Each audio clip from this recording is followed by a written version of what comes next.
Il y a une mahloket entre le Mechaber et le Rama à propos de Aliyah la Torah. Lorsqu'on monte à la Torah, selon le Mechaber, c'est-à-dire le Shulchan Aruch pour les Sfaradim, il faut absolument que celui qui monte lise avec le Baal Koré. Le Baal Koré lit à haute voix, et celui qui est monté à la Torah doit lire à voix basse en parallèle, mot à mot. Et il n'est pas quitte par audition. Contrairement à toutes les mitzvot de récitation, comme par exemple la Megillat Esther, le Kiddush, on peut s'acquitter par audition. Lorsque quelqu'un, par exemple, ne connaît pas par cœur ou ne sait même pas lire Birkat Amazon ou n'importe quelle lecture, eh bien, il peut s'acquitter par audition. Shomeya Keone. Ce qui n'est pas le cas pour la lecture de la Torah. La lecture de la Torah, chacun qui monte doit lire en parallèle du Baal Koré. Quel est le din donc d'un ignorant qui ne sait pas lire? Quel est le din donc d'un aveugle qui ne peut pas lire?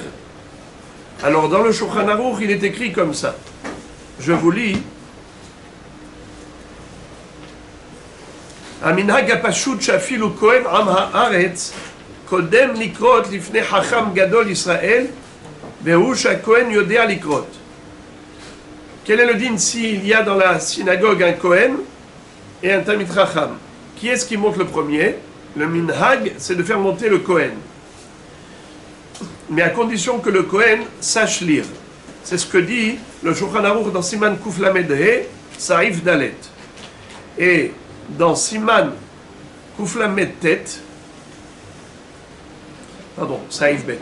Mi she'eno yodea likrot, tzarich limchot biyado shelo ya'ale le Sefer Torah. Celui qui ne sait pas lire, il faut l'empêcher de monter au Sefer Torah. Ve'im tzrichim laze she'eno yodea likrot, lefi shu Kohen ou Levi. Mais si on a besoin de lui parce qu'il est Kohen ou il est Lévi, ve'en sham acher zulato, il n'y a pas d'autre Kohen. Im ksheikra lo shatz mila bemila yodea leombra velikrota minaktav, yachol la'alot ve'im lav lo ya'ale. Si au moins, lorsque le Baal Koré va lire, il sera capable de répéter mot à mot, alors dans ce cas-là, c'est toléré. Mais sinon, il ne faut pas qu'il monte. Ça, c'est le Mechaber. Donc on voit que le Mechaber exige que la personne qui monte à la Torah sache lire en parallèle, mot à mot avec le Baal Koré. Et pareil, il dit à propos d'un aveugle, Souma eno Koré. Les fichiers assour likrot afilu ot achat shelo minaktav. Un aveugle, il ne faut pas qu'il monte au Sefer Torah, puisque il ne peut pas lire, et on n'a pas le droit de lire par cœur.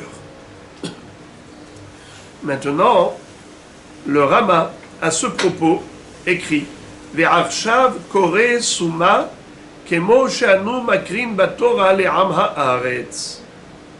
Le Maharil, qui est un posek ashkenaz, dit que de nos jours, on a le minhag de faire monter même un aveugle, parce que même le Rama Haaretz qui ne sait pas lire, de toutes les façons, on le fait monter, et sur quoi on s'appuie? Sur le fait que le Baal Koré va lire et va la quitter. Je vous lis comment dit le Mishnah Brura à ce propos dans Siman Kuf Lamed Tet Saïf Gimel, Saïf Katan Yud Gimel. רוצה לומר שאנו נוהגים להקל, אפילו אינו יכול לקרות עם השץ מילה במילה מתוך הכתב.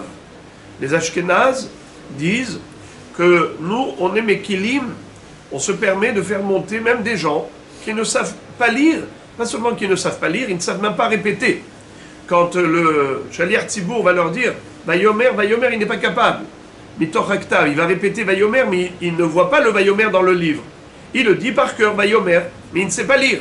Alors, il ne sait pas lire l'hébreu, il ne lit pas Mitoch Haktav. C'est-à-dire que, même pour un aveugle, pour cette même raison, puisque même un ignorant qui ne sait pas lire Vayomer Hashem El Moshe, donc malgré tout, quand il répète par cœur, on tolère eh bien même l'aveugle, il peut répéter mot à mot ce que dit le Baal Koré, même s'il ne lit pas exactement. Ou les dina kvar katvu aharonim denahagu leakel kemaharil. Le Mishnah Berurah conclut en disant que les marassés, c'est comme ça que on a l'habitude, c'est de faire monter aussi bien l'aveugle comme celui qui ne sait pas lire, à l'exception de Parashat Para et Parashat Zachor, pour lesquels il faut éviter de faire monter ceux qui ne savent pas lire du texte lui-même et qui ne seront pas capables de lire en parallèle dans les mots, dans le texte. Alors, le Rav Ovadia Yosef Zatzal, qui généralement cherche les coulottes, les hétérim, pour que la halakha soit accessible à tous, que ce ne soit pas compliqué. Mais malgré tout, ici, il écrit que Ha'oleh le Sefer Torah Hayav likro bepi belachashim shaliach tzibur eno yachol latzet yedei chova bishmi'a bilvad mitam shomea ke'oneh שבקריאת ספר התורה יש דין מיוחד לקרוא בעצמו, ואם אינו עושה כן, יש לחשוש שברכותיו הן ברכות לבטלה. d'accord? Et il dit que אדם שהוא עם הארץ, והוא לא יודע לקרוא בלחש עם החזן שקורא בתורה, שאיננו מכיר צורת האותיות, quelqu'un qui ne connaît pas les lettres hébraïques, אין להעלותו לספר תורה, il ne faut pas le faire monter au ספר תורה. שמאחר שאינו יודע לקרוא, איך יברך ברכות התורה. Et si on l'a fait monter, il ne compte pas parmi les 7. Alors, nous, on utilise un petit compromis. Lequel compromis? C'est qu'on fait monter, mais après on fait des mosifim. On fait des mosifs, c'est-à-dire où on va relire le passage ou un autre passage pour arriver à faire monter 7 personnes malgré tout qui sont qui peuvent s'acquitter, qui peuvent nous acquitter. Donc alors on rajoute dans le cas où la personne n'est pas apte à monter au Sefer Torah, alors on fera des mosifs de manière à ce qu'on puisse avoir les 7. Mais si on ne fait pas de mosifim, c'est embêtant pour les séfarades. Pour les ashkénazes, ils s'appuient sur le Rama, ils n'ont aucun problème. Mais pour les séfarades qui doivent suivre le mechaber qui a été mahmir, alors en effet, c'est plus problématique, il faut rajouter des mosifim. L'histoire du mosif, ça résout le problème du nombre de shiv'a olim, mais ça ne résout pas le problème de bracha levatala d'après ce que dit le Rav Ovadia Yosef Zatzal, carrément, il dit qu'on a un vrai problème de bracha levatala. Donc, Be'ezrat Hashem, on s'inscrit au Ulpan, on va apprendre à lire.